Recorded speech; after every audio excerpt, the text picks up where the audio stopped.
Mixed emotions, syempre, very excited na mapanood din nila yung last week. Paglabas ko ng aeroplano kagabi, ang sumalubong sa akin yung mga staff sa airport, alam nila na last 2 weeks na namin. Sumisigaw sila, last 2 weeks. And I said, yeah, abangan nyo kasi marami pong dapat mangyayari. But syempre, at the same time, nalulungkot ako kasi talagang lahat kami binibigay namin yung pinaka-best namin.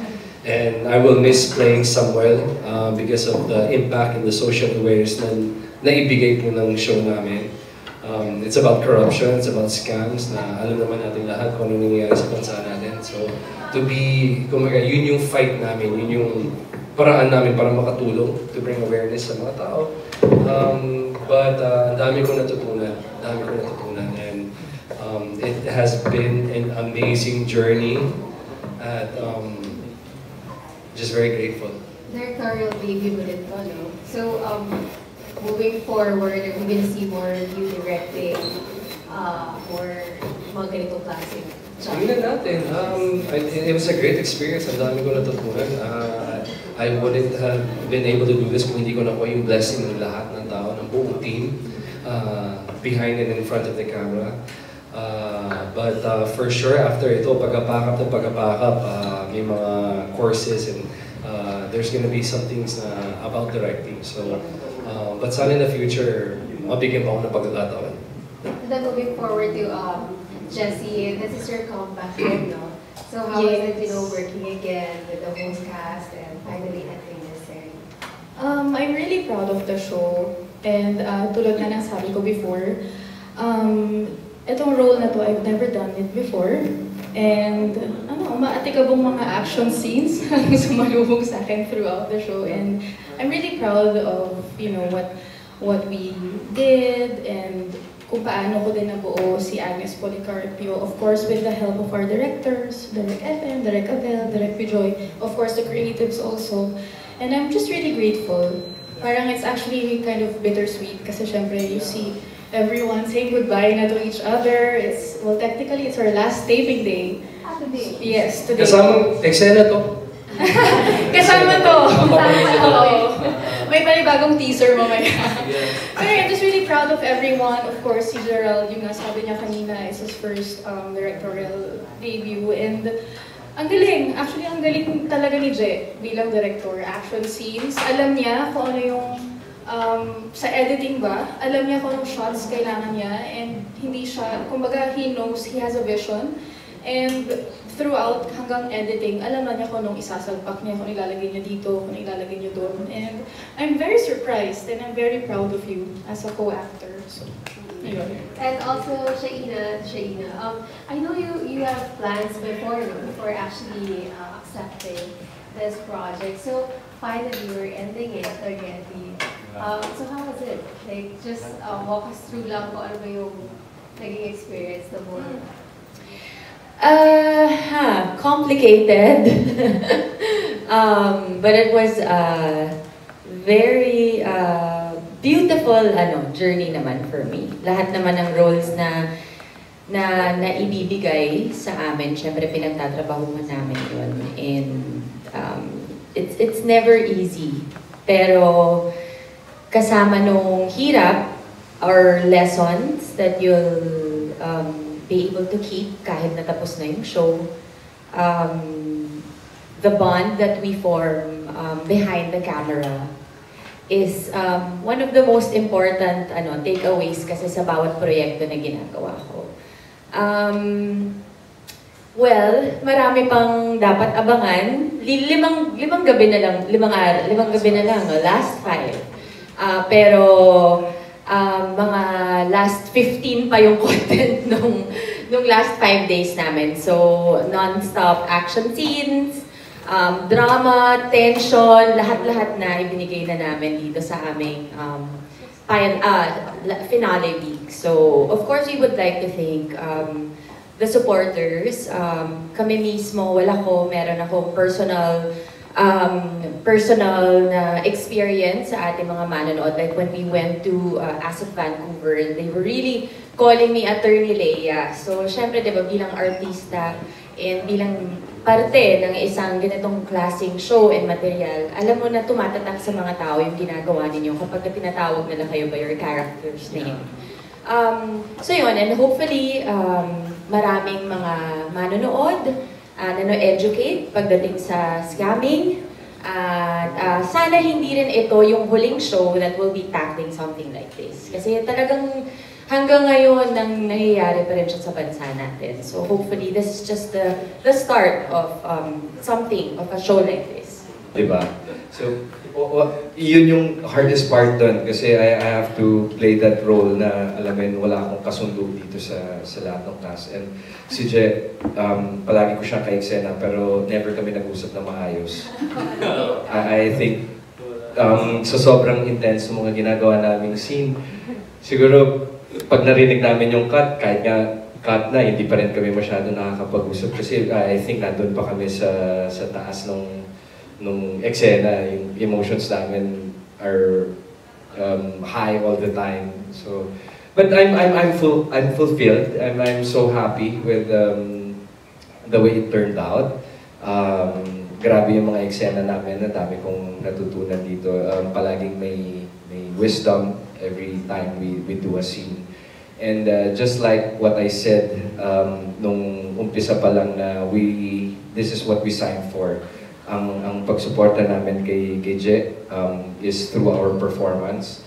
So I think all of us here gave justice to our roles para alam mo yun, mapaganda talaga namin yung storya namin. Mapanatili namin na intense lahat yung mga ginagawa namin. And hindi naman tayo magiging number one sa I Want and sa YouTube, di ba? Yung ganun kataas na viewership kung hindi intense yung ginagawa namin kung hindi nakapag-perform lahat. And ayun, I just want to thank everyone, including our directors who are all very collaborative and very generous in giving us wisdom every day. And of course, syempre si Jay, he set the tone very high na hindi siya intense na tao. Hindi. Pero ganun niya sinimulan yung show and it's up to us para sumabay sa kanya and I think he made us good also because of setting that tone. Thank you so much. Are you good? Yeah. Let's now go to MJ Marforio. Okay. Congratulations sa series. And since natanong na yung iba kay Francine and Seth, Shaina said na yung mga lessons dito will, you'll take with you even post the series. So, what were that lessons for both of you? Ang hirap pala. Pero, siguro po bukod sa mga lessons na natutunan ko from my co-actors and from our directors, it would be the story of the series itself. Ito na yung panahon para protektahan natin yung sarili natin sa lahat ng kasamaan sa paligid.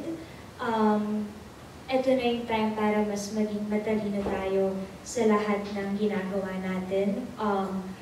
Kung ano mang choices or decisions yan sa buhay. Kasi ang laki from nagsimula sa kasalanan ng tatay, napasa sa anak, hanggang sa nag-spread siya ng parang virus. And ayaw ko na pong pahabain pa, but to make it short, ang masasabi kong pinaka-lesson na natutunan ko is lumaban. Lalo pag nasa tama ka. And if you know na hindi na tama yung ginagawa sa'yo. How about for you, Seth? Siguro po sa pagtatrabaho, ang ginagawa po namin po, personally, sobrang dami ko natutunan. Kada araw na ang directors ko, Unit 1, Unit 2, Unit 3, iba-iba ang napupulot kong aral. Iba-iba ang tinuturo sa akin, sa amin, dalawa, ni Francine. At sobrang saya ko doon. Sobrang laking, para sa akin, arsenal ko yung mga, ang dami kong nakuhang arsenal dito sa Scenes of the Father na show na to. And sa kwento naman, siguro nung una, parang, nung nabasa ko yung script, sobrang lalim eh. Ako naiintindihan ko yung script. Sobrang lalim na hindi lahat ng tao aware sa ganitong istorya, ganitong nangyayari. Minsan, nandyan na sa harap nila pero hindi nila napapansin o sinasadyang hindi pansin. And ito natapos na namin, sobrang yun, tama po yung sinabi ni Francine na sa panahon ngayon, parang kapag namamana ba talaga ng anak ang kasalanan ng isang magulang? O nasa anak ang puputol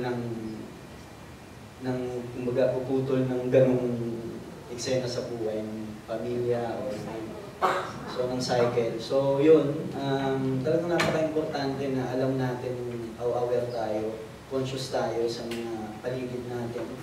And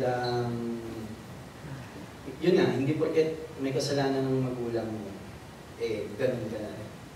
Nasa sa'yo yan. At saka pwede kang maging pwede kang sa magulang, pwedeng ikaw yung sumalpa sa kanila. Yun yung natutunan ko. May matututunan din sa atin ng mga nakakatanda sa atin. Yun ang natutunan ko dito. And yan, siyempre, napapanahon din talaga. Sobra ako nagulat doon sa tinakbo ng kwento. Hindi po namin alam yung script in advance. So, nung hawak na namin yung mga week, parang sobrang nakakagulat na napapanahon sa atin. And yun, ang saya lang na i-play si Enzo para sa ganun. At least yung mga kaitara namin, Gen Z, ay kumbaga mas maging aware. Andito na tayo sa 2025 na parang lahat na ng tao is kaya ng bumoses. So, i-amplify namin yun as an actor. Yes, yun po. Thank you, very well said. Thank you so much. My second question would be for Gerald, because you keep on, raising the bar each time you make a project. And it's always something about, social responsibility. Kung yun nga, may mga ganitong tema, what will be your next? What are you gunning for? Anong klaseng storya?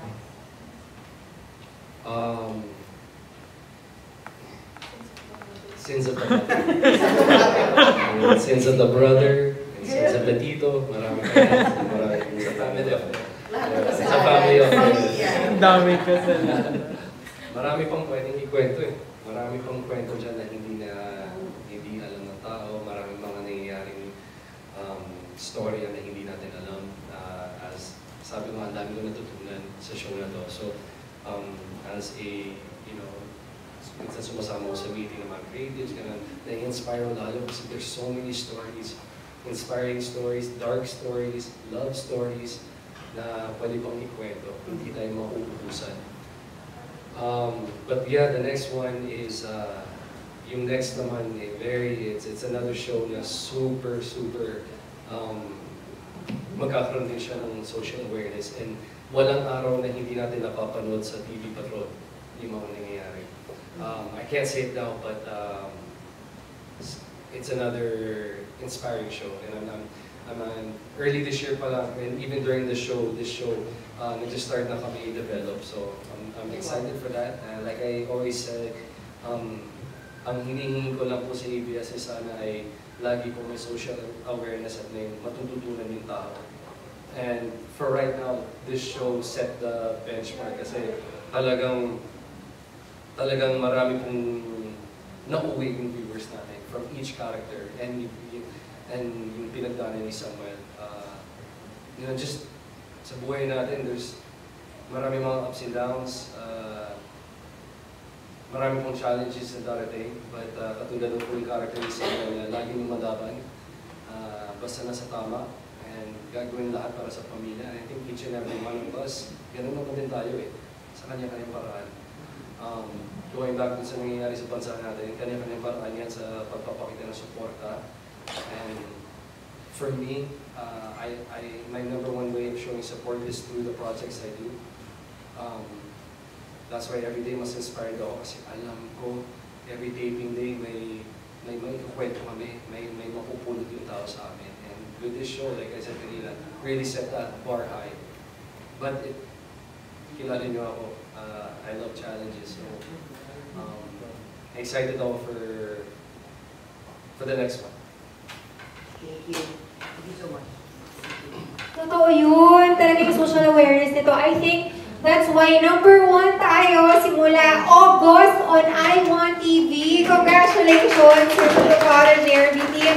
Number 1, I think it's because of that, because it's very relatable. Ang daming natututunan at ang mga tao, so ang daming nakaka-relate. Parang at one point lahat tayo siguro na-scam na rin, di ba? Especially nowadays na daming mga online mga benta and stuff. Yes, so any more questions? Ayan, for our next question, we have Tito June Nali, the entertainment editor from Mata. It turned out to be a scam. Nagsarado na yung investment na yun, but I've heard some people na nagre-recruit pala sila using my check and my name.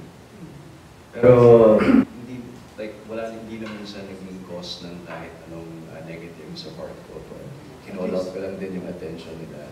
Buti na lang natigilan. Yeah. At least, kasi may isang actor na kulong because of that. Oo nga. So yung mga ganong mga gray area, kahit hindi ka naman talaga kasali or hindi ka naman talaga really involved, or ikaw lang din mismo naging victim, parang minsan na damay ka pa. So, yun lang, yun yung experience ko dun sa, and mga online, may mga experience na gano'n, akala mo yung binabayaran mo or tinatransfer mong money, is legit, and after mo mag-transfer, wala na, nakasarado na yung, naka-block na yung account. Bablock ka, sorry. Yeah, sa ina. Well, thankfully, hindi pa nangyari sa akin. Although, just yesterday, meron akong kaibigan na she was sent a link from her bank. And yun na, she just clicked on that link and then, naubos yung pera niya. So, it's something na kung hindi man, kaya nga, I feel na itong show na to is really very important sa atin, maski sa amin at sa mga ating mga manonood. Kasi kung hindi man nangyari sa'yo, I'm pretty sure meron tayong kakilala, kapamilya na nakaranas na ng ganitong mga bagay. Yung sinasabi mo na, I think that's a love scam. And we also, parang meron din na. Actually, even here in the Philippines, yes. Just last week, may isang babae siya, 3 days na siya sa airport, inaabangan niya yung foreigner na, di ba, nangutang siya and everything, tapos pinalabas na in-hold daw siya sa immigration, he needs to pay again 20,000, di ba? Tapos paniwala sila. Yun nga eh. Pero kaya nagpapasalamat ako sa ating writers and sila Jen or directors kasi yung love scam na sinasabi ninyo, natackle din namin yan. So, kaya nga, it's really very important na gumawa tayo ng mga material, ng mga proyekto na kagaya nito na makakatulong sa ating mga manonood. Yeah, okay. Seth, ikaw naman. Ako po personally, na-scam na ako. Yung biktima naman po ako ng scheme, yung credit card. Parang nagpagas. Tapos yung credit card ko na yung minsan lang galawin, for emergency lang, na-swipe ng airmat ko sa isang pagasolinahan. Tapos, after ng mga siguro 4 days, parang nag-send ng bill na 100 plus yung bill ng credit card ko na trace pa, pinambili ng ticket ng aeroplano. Yun. Tapos, sobrang nagulat nun kasi syempre kala ko yun, syempre tatawag ko sa bangko ko kung imbestigahan pa nila sa malaking pera rin. Pero yun naman, buti naniwala sa akin ng bangko. Yun lang yung nakakatakot na experience ko. First time, na-scam. About Francine. Ako, sa awa po ng Diyos, hindi po ako nasa-scam at huwag po sana mangyari. Pero may mga kaibigan ako na na-scam, yung pinag-i-invest ng pera, tapos kunwari palalakihin, tapos the next day na kukunin na dapat nila, biglang zero na yung balance ng accounts nila. Tapos yun, hindi na nila makuha ever. Yung iba na utang pa para may pasok lang doon na pang-invest nila. Yung iba nagsimula ng mga jewelry nila. Ang dami. Pero yun po, ako hindi pa po nakaka-experience. Balikan lang natin si Ina. Inano yung click yung link, no? Diba? Kaya nga always, diba, may paalala na never click.